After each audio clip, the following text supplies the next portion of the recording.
Well, Chris, thank you very much indeed for that introduction. And it's a delight for me to see you as a friend and former colleague chairing this conference. And I was delighted to be able to accept the invitation. This is an extremely timely conference, of course, reviewing what is genuinely a challenging agenda, not just for local authorities, but for all organisations which are working so hard to provide high-quality public services. We meet in the midst of what is being described as the most important general election for a generation. Whether you personally think that it is time for a change or that change is not worth the risk, one thing is certain: the age of business as usual is over.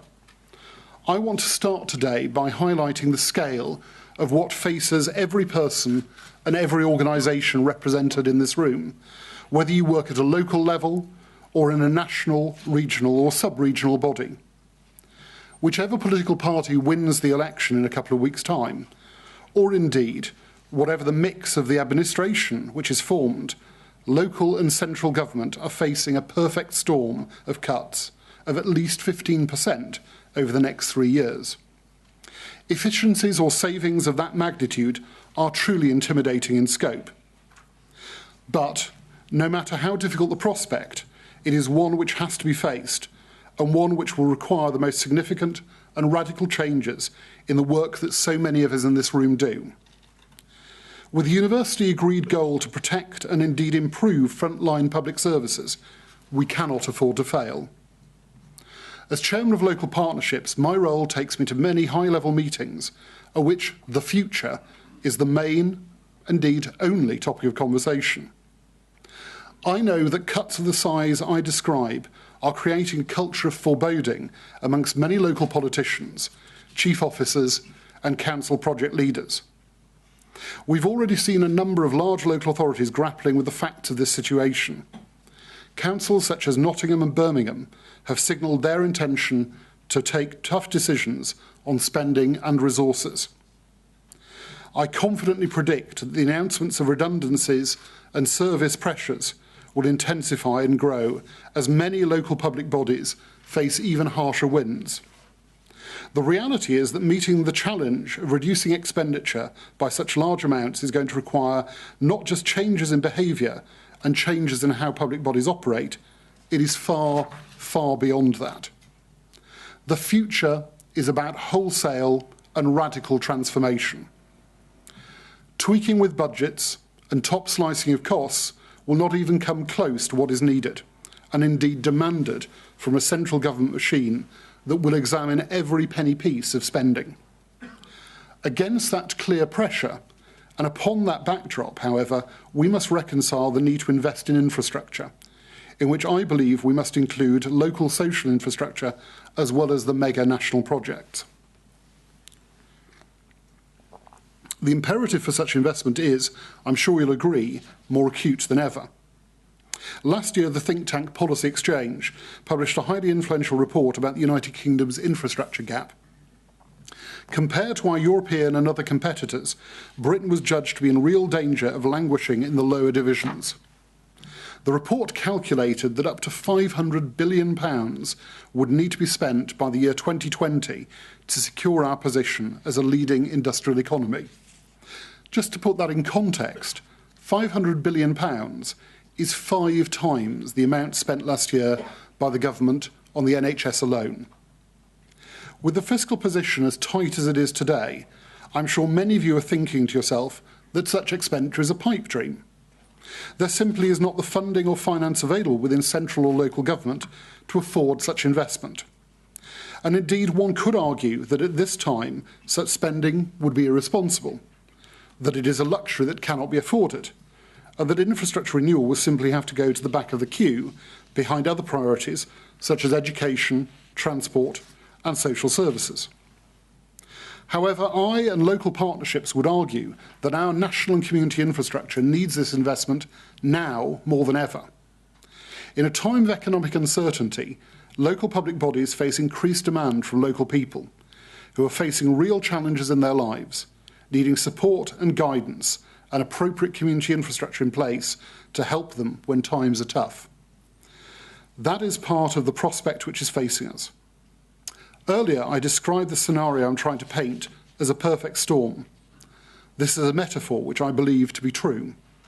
Right now, when times are hardest and money most scarce, the need for infrastructure renewal and high-quality public services is at its greatest.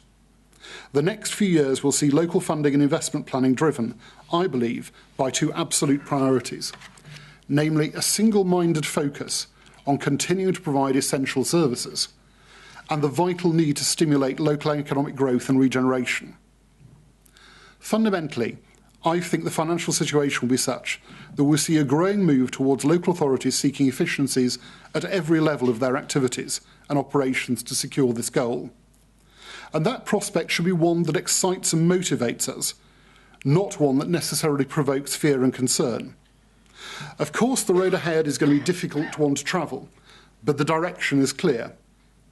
Local public bodies need to begin now to plan their journey and judge for themselves and with their partners what success will look like as the destination approaches.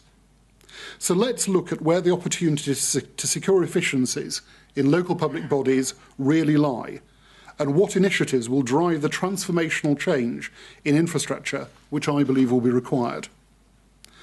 First, and justifiably first, we need to look at total place.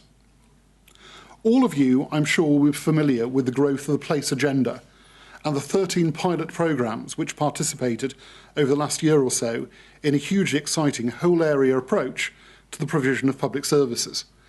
Indeed, we're going to hear in detail from Kent about just exactly what they have achieved. Last month, the results of the pilot programme's work was compiled into a long-awaited report which mapped out the future for local public bodies over the next decade. The report highlights the opportunities that are afforded by public bodies working together with private and third sector partners, collaborating and sharing services to drive efficiencies and reduce costs. Those public bodies that can demonstrate they are leaders in strategic fields or particular areas of policy or provision will see the central government strings loosened so that they can get on with the job of delivering services without the need to meet specific targets. This total place concept, I believe, is very much the future. And politicians of all ideological colours are eager to see how the lessons learnt within the pilots will turn into reality. And each of us should be equally interested in this too. Total place will create an even greater demand for all local public bodies to work more closely together to realise efficiencies above and beyond the £1 billion worth of savings that have already been delivered. How the pilot programmes have worked in areas as different as Leicester, Worcester, Croydon, Kent, will drive the transformation and infrastructure renewal agenda over the next decade. The key point to make, I believe, is that there is no standard approach and that the devolved nature of service provision and individual methods of public service delivery can and will shape the agenda as a whole. Total place will drive the concept of citizen-focused service delivery onwards beyond concept and into reality. It finally provides for the long sought-after economies of scale, whilst unquestionably preserving the quality of frontline services. And that's why Local Partnerships is passionate about total place. We believe that it will focus minds on outcomes to a very significant extent. At long last, it means that true partnerships between local public bodies must be developed and the traditional boundaries broken down in pursuit of the renewal of their communities and the provision of public services that work for local populations. A further important aspect of the total place agenda, which will very quickly gain increased momentum, is about physical assets. How will public bodies make the most of their substantial property portfolios and really sweat those assets in a way which derives benefits and allows for effective reinvestment into the front line? This is an area of work in which we at Local Partnerships are already investing significant time and energy to ensure that we are well placed to advise and support those authorities who are grasping the nettles contained within the original Gershon Review and the Operational Efficiency Programme. Local Partnerships has recognised that deriving value from property and the more effective management of those assets is a top priority. Local government in England alone holds a portfolio of around £240 billion in property assets.